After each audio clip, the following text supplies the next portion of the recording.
நவக்கிரகங்களும் மகிழும், நல்லதே நடக்கும், நல்லதே நடக்கும்.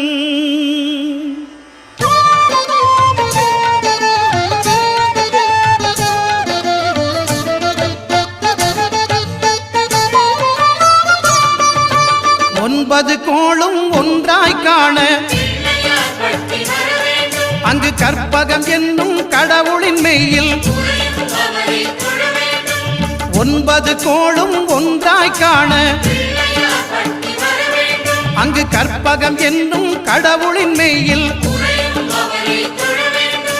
சூரியன் முதலாய் 9 கிரகமும் பலவித குணங்களை கொண்டிருக்கும். எங்கள் கற்பக தருவில் அவை வரும்போது ஒன்றாய் சேர்ந்து பலனளிக்கும்.